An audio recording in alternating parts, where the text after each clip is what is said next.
ছেলে মেয়ে উপযুক্ত হওয়ার লগে লগে মা বাবা কি করতা বিবাহ দিলাইতাম।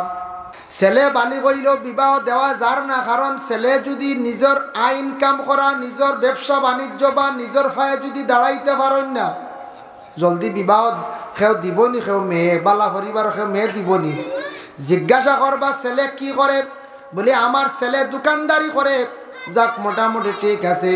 আমার ছেলে, আপনার ছেলে কি করে, বলে আমার ছেলে বাইরা তখন কি করেন, বলে কোম্পানির মধ্যে একটা প্রাইভেট চাকরি করায়। এইভাবে যদি ছেলের মধ্যে একটা ইনকামের রাস্তা যদি দেখা যায়, মানছে মেয়ে দিতে কোনো অসুবিধা হইতো নাই। আর ছেলে বাবার হোটেলও 18-20 বছর পড়াশোনা থাকতে খাইলা, এখন বাবা যদি বিবাহ দেওয়াত লাগন কোনো জায়গাত গিয়ে সচ্ছল পরিবারও ঢুকিয়া মেয়ে ফাইতা না, আনতে পারতা নাই, কারণ মানছে কিছু বেশিরভাগ যাচাই করিয়া মেয়েরারে বিবাহ দিন। ইয়া রাসূলুল্লাহ, খেদমত করতাম মার না বাবার? আল্লাহর রাসূলে ফরমায় তোমার মায়ের তুমি খেদমত করো। ইয়া রাসূলুল্লাহ, খার বলে মায়ের। ইয়া রাসূলুল্লাহ, খার বলে মায়ের। ইয়া রাসূলুল্লাহ, খার খেদমত করতাম বলে তোমার বাবার।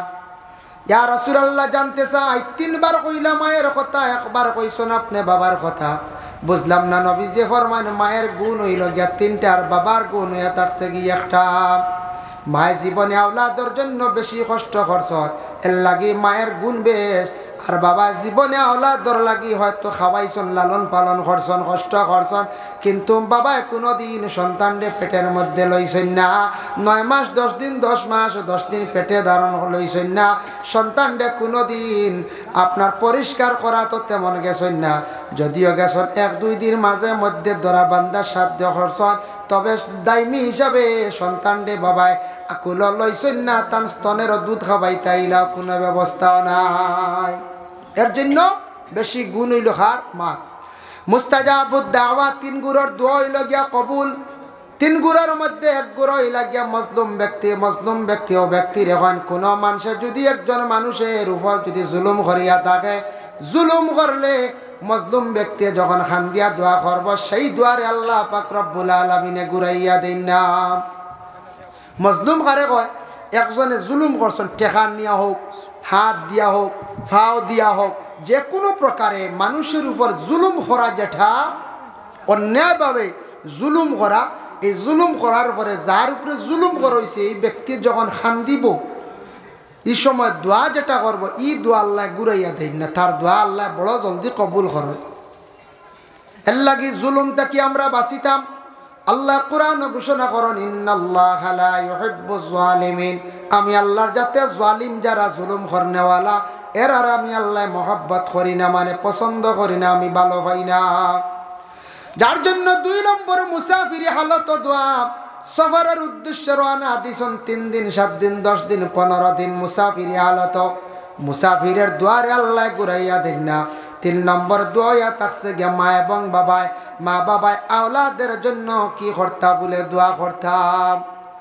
মা বাবায় আওলাদর লাগি দোয়া করলে আওলাদর জীবন সুন্দর হয়।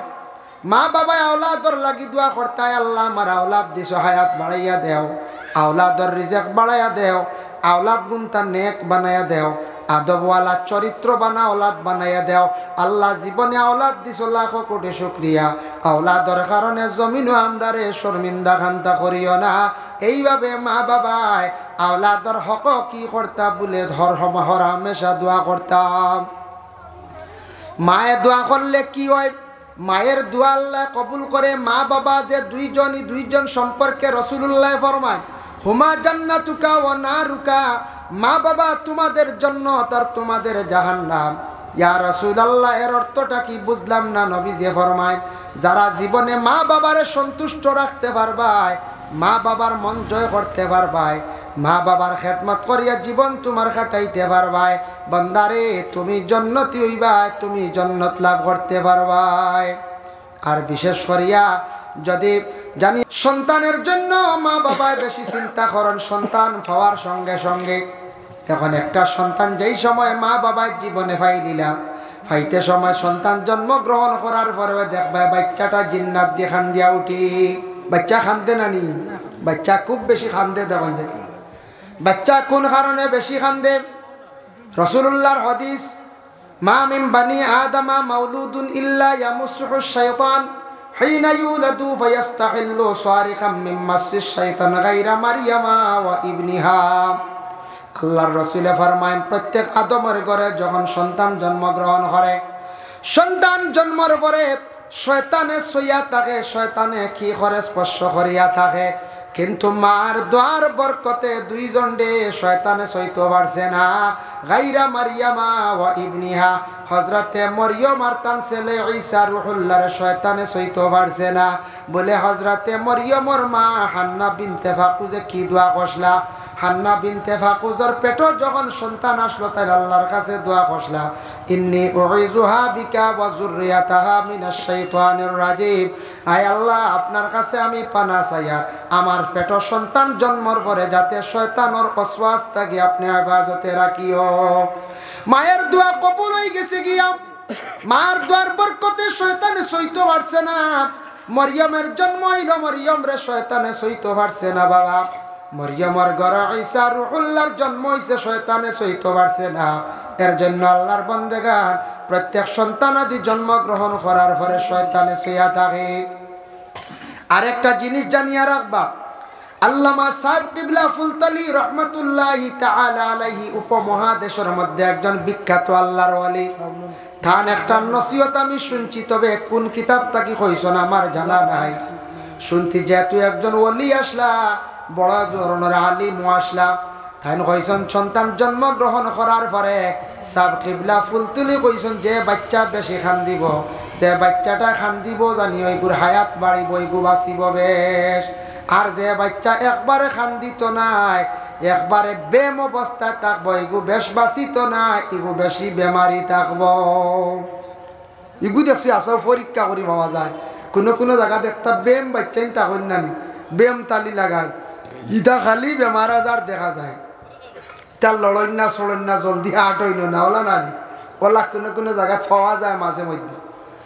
যে বাচ্চা যাত যাতাইয়া খান দিব জানিয়া রাখবা, এখানে ডাক্তারে কইছে, সায়েন্সে কইছে, বাচ্চা খান দিলে তার হার্ট পরিষ্কার হয়, হার্টটা ক্লিয়ার হয়।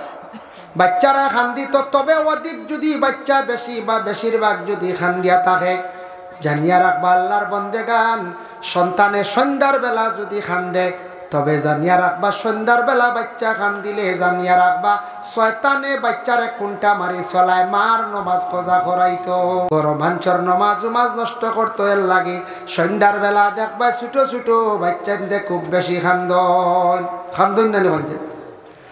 গভীর রাত যদি খান্দে কিবা তো কোনো দিনের বেলাও খান্দে, হরদম দিনে রাত্রি বেলা যদি বাচ্চাটা খান দিয়া থাকে, তবে খান্দনের তবিব আছে মেসা বকলর কাছে নেকুয়া, বড় সাপ বুজুর্গ অকলর কাছে নিয়ে ফু দেওয়া কোয়া, বালা সাপ অকলর আসর পড়লে ফায়দা হইব। এর লাগে খান দিলে ফায়দা আছে, বেশি খান দিলেও আবার তবিব করক কোয়া। বাচ্চা যদি খান্দে কুলের মধ্যে নিয়া আল্লাহর জিকির আজকার করতে দেখো কোয়া। ছোট বাচ্চা তোরে কোনোদিন ডর দেখাইবা না, ভয় দেখাইবা না, হইবা শিয়ালাইয়র বা গাইয়র ইতা হইয়া বাচ্চার আর ডর দেখাইয়া ভিতর নষ্ট করবা না। এমন কোন দিন ডর ডরাইব, হুশ ডুলিব, সারা জীবন বাচ্চার ভিতরে খালি ডর থাকবো, ইলা হইতা না, হই না। আর কোন সময় মা বাবায় যদিও অন্তর দিয়া দিল দিয়া কইতরা না, মুখ দিয়া কোন মোর কি রুবরা মরিয়া ছাড়, ওটা কই না, ইটা কইতা না। মা বাবায় তোমার আওলাদে সাতাইব, জীবনে আওলাদ লালন পালন করতে জীবনে কষ্ট স্বীকার করতে লাগবো গো মা, জানিয়া রাখো। বাবা জীবনে আওলাদর আশা করছো, আওলাদ পাইতাই, আওলাদ কিন্তু অত ফালা সহজ নাই। আওলাদ পাওয়ার পরে আপনার উপরে দায়িত্ব, আওলাদ দেখাবাইতে লালন পালন করতে, এটা দায়িত্ব। 2 নম্বরে থাকছে আওলাদরে সুশিক্ষা দিতায়, বুনিয়াদী শিক্ষা, জেনারেল শিক্ষা, এরপরে মাত কথা আদব শিক্ষা যেগুলা আছে, কাপড় পরিধান করানি, এগুলা বিশেষ করিয়া মা এবং বাবার উপরে দায়িত্ব। মা বাবায় সবসময় সন্তানটি শিক্ষা দিতা। স্কুলে যাবার পরে সন্তান তাকে কয়েক ঘন্টা, 5 ঘন্টা, মসজিদে 2 ঘন্টা 7 ঘন্টা, মাদ্রাসা গেল 5 ঘন্টা, মসজিদে 2 ঘন্টা 7 ঘন্টা, 1 ঘন্টা রাস্তাঘাটে 8 ঘন্টা, 8 ঘন্টা বাচ্চা ঘুমাই গেল গিয়া, 16 ঘন্টা, আর 8 ঘন্টা মা বাবার হাতে সন্তান রইল। এই 8 ঘন্টার ভিতরে মা বাবা সন্তানকে সুন্দর করে আমার কথা শিখাইতা, সন্তানকে আদব শিখাইতা, খাওয়াও তারে শিখাইতা, কাপড় পরিধান করা তারে শিখাইতা। বলে বাবা তুমি এইভাবে খানি গুলা খাও। মায়ে ছোট থাকতে বাচ্চারে সুন্দর করিয়া খানিও শিখাইতা। খাইতে সময় যদি আউরি মাকিয়া খায় ফেলায় দমক দিতাই না না দিতা। হে কার মুঠ করি ভাত খাওয়াই বল, খাওয়ার তরিকা আছে না, তারে ওলা খাওয়া শিখাইতা। ছেলে হোক মেয়ে হোক, বলে জুতা কুলিয়া খাও রে বাবা খাবাইতা। খাফড় ওলা পরিধান করো এটাও শিখাইতা। এটা ব্যবহারে কঠোর পদক্ষেপ নিতা মা বাবায়।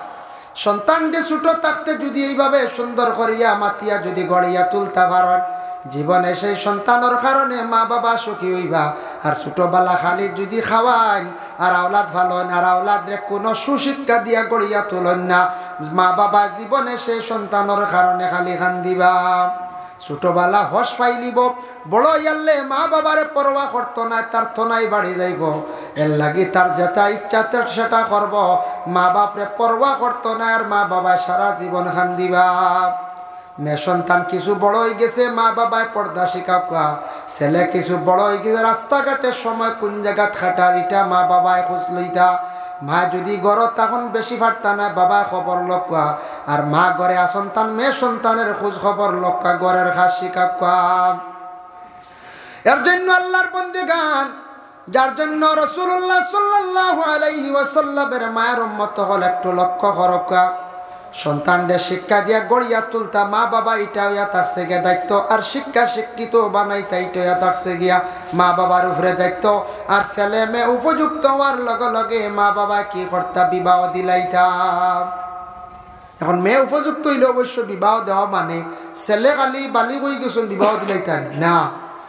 ছেলে বালি হইলেও বিবাহ দেওয়া যার না, কারণ ছেলে যদি নিজের আইন কাম করা, নিজের ব্যবসা বাণিজ্য বা নিজের ফায়ে যদি দাঁড়াইতে পারেন না, জলদি বিবাহ সেও দিবনি। সেও মেয়ে বালা পরিবার সেও মেয়ে দিবনি। জিজ্ঞাসা করবা ছেলে কি করে, বলে আমার ছেলে দোকানদারি করে। যাক মোটামুটি ঠিক আছে। আমার ছেলে, আপনার ছেলে কি করে, বলে আমার ছেলে বাইরা তখন কি করেন, বলে কোম্পানির মধ্যে একটা প্রাইভেট চাকরি করায়। এইভাবে যদি ছেলের মধ্যে একটা ইনকামের রাস্তা যদি দেখা যায়, মানছে মেয়ে দিতে কোনো অসুবিধা হইতো নাই। আর ছেলে বাবার হোটেলও 18-20 বছর পড়াশোনা থাকতে খাইলা, এখন বাবা যদি বিবাহ দেওয়াত লাগন কোনো জায়গাত গিয়ে সচ্ছল পরিবারও ঢুকিয়া মেয়ে ভাইতা না, আনতে পারতা নাই। কারণ মানছে কিছু বেশিরভাগ যাচাই করিয়া মেয়েরারে বিবাহ দিন না না পঞ্চায়েত। বর্তমানে তো আরও একটু বেশি যাচাই করা হয়। কিতা যাচাই করা হয়, বর্তমান সময়ে কি জানো কোনো মদ খানেওয়ালা আসেননি, কি জানো কোনো ড্রাগস খানেওয়ালা আসেননি, এটা ব্যাপারে একটু বেশি যাচাই করা হয় না না, বেশি যাচাই করা। এর লাগি প্রত্যেক মা বাবাই সন্তানদের জীবনে শিখাইবা ছোট থাকতে, বলে বাবা স্কুলে যাইবা, মাদ্রাসাত যাইবা, রাস্তাঘাটে তুমি কোনো বড় মানুষের লাগি দুর্ব্যবহার করিও না।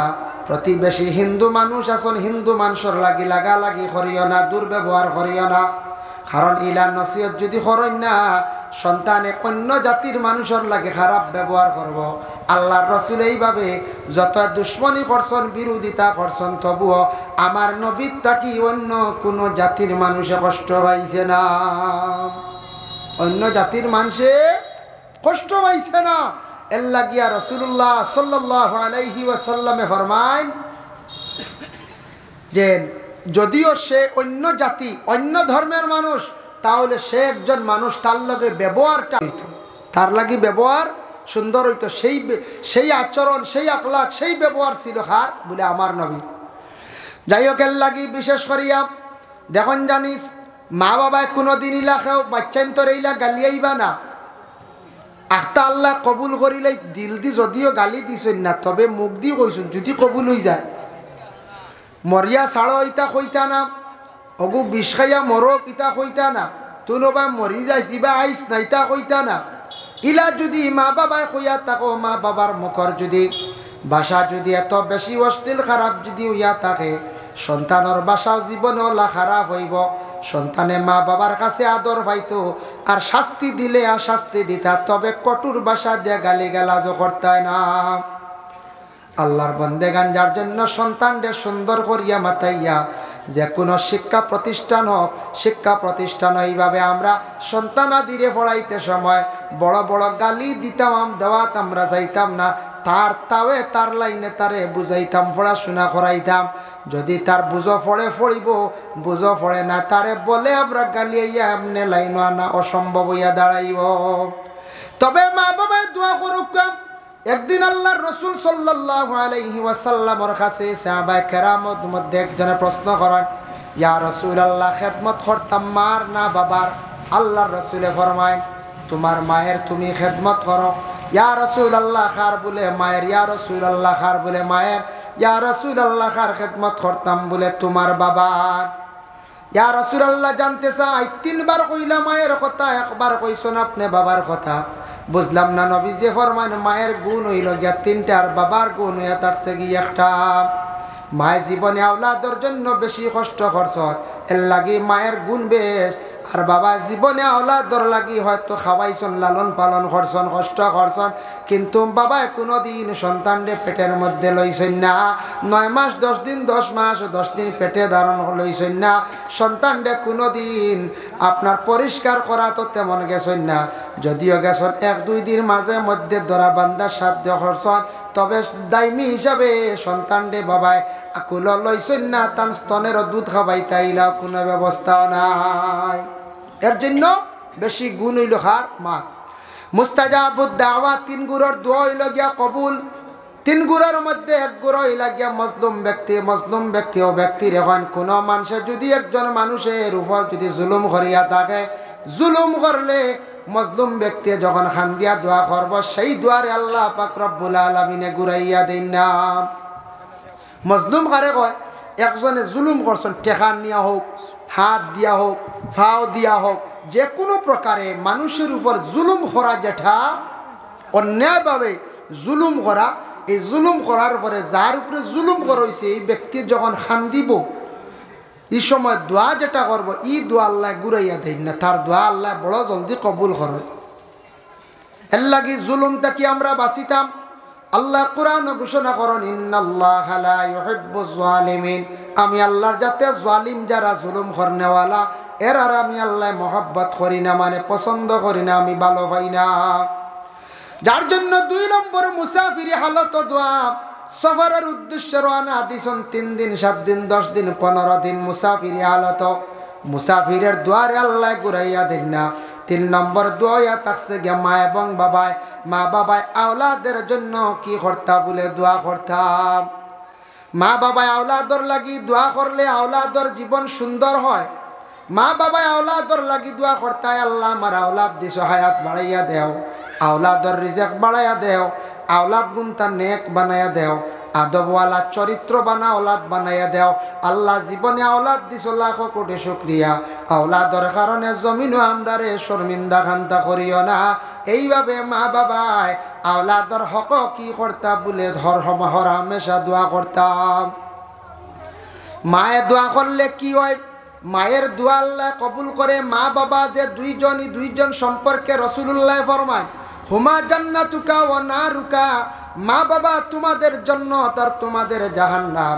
ইয়া রাসূলুল্লাহ, এর অর্থটা কি? বুঝলাম না। নবীজি ফরমায়, যারা জীবনে মা বাবারে সন্তুষ্ট রাখতে পারবায়, মা বাবার মন জয় করতে পারবাই, মা বাবার খেদমত করিয়া জীবন তোমার কাটাইতে পারবাই, বান্দারে তুমি জান্নাতি হইবাই, তুমি জান্নাত লাভ করতে পারবাই। আর বিশেষ করিয়া যদি জানিয়া রাখবাই রে আল্লাহর বন্দেগার, যে বন্দা মা বাবার জীবনে কষ্ট দিবা, মা বাবা খান্দাইবা, কিয়ামতের দিন এরা কি হইবা বলে জাহান্নামী হইবা। ইজা সামাউন ফাতারাত, একটা সূরা আছে ইনফাতার সূরা, ইন্নাল আবরার লাফি নাঈম, ইন্নাল আবরার লাফি নাঈম। আবরার দি মুরাদ তাফসীর ইবনে কাসিরের মধ্যে হাফিজ মাদুদ্দিন ইবনে কাসির রহমাতুল্লাহি তাআলা আলাইহি বর্ণনা করছেন, লেখছেন আবরার দি মুরাদ হইল গিয়া যে আওলাদ হল মা বাবার ফরমা বর্দার আওলাদ, যে আওলাদে মা বাবার জীবনে সুখে শান্তিতে রাখতে পারবো, মন খুশি রাখবো, এরার জন্য হইল সুখ শান্তির ঠিকানা জান্নাত। আর যারা দুনিয়ার জমিনের মধ্যে আওলাদ হলে মা বাবারে খুশ রাখতে পারতা না, এরার জন্য থাকছে গিয়ে জাহান্নাম, এরার লাগিল কি জাহান্নাম। এই আয়াত দ্বারা বুঝা গেলে ও আয়াতর বিস্তারিত ব্যাখ্যা তাঞ্চর কোনো আওলাদে ও মা বাবার কারণে সে জমিন আসলো, আল্লাহর পরেও মা বাবার কথা আল্লাহ স্মরণ করিয়া দিছন, বাবা আল্লাহ কোরআন ঘোষণা করছেন ওয়াবুদুল্লাহ ওয়ালা তুশরিকু বিহি শাইআন ওয়া বিল ওয়ালিদাইনি ইহসানা। ওয়াবুদুল্লাহ, তুমি তান আল্লাহর ইবাদত করো। আল্লাহর ইবাদতের পরেও তোমার মা বাবার কথা কোয়া হইছে। ও কারণে আল্লাহ কইছেন তোমার মা বাবা দুইজন, এরা আমি আল্লাহ রব। রব শব্দের অর্থ হইল গে লালন পালনকারী।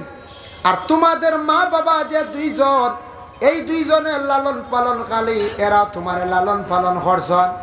এরা কিন্তু আল্লাহর মতো নয়, লালন পালনকারী যেহেতু, যার কারণে প্রথমে আমি আল্লাহর যাতে কই আর আমি হইলাম তোমাদের রব, পালনেওয়ালা, খাওয়ানেওয়ালা, জমিন হায়াত দেনেওয়ালা, মারনেওয়ালা।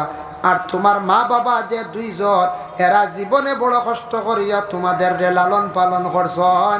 এর লাগে তুমি তার মা বাবার খেদমত জীবনে করো, মা বাবার মন খান্তা খুশ করো। আমি আল্লাহ তোমাদের 2 নম্বরে নসিহত করছি আমার ইবাদতের পরেও, ওয়া বিল ওয়ালিদাইনি ইহসানা, মা বাবার প্রতি ইহসান করো। ইহসান দি মুরাদ কি? মা বাবার লাগি নম্র তুমি ব্যবহার করো। মজাহিরুল হক মিশকাতুল মাসাবি তার সরার মধ্যে লেখছেন ইহসান দি মুরাদ এক মানা আঞ্চনে থাকছে মা বাবার সঙ্গে নম্র ব্যবহার।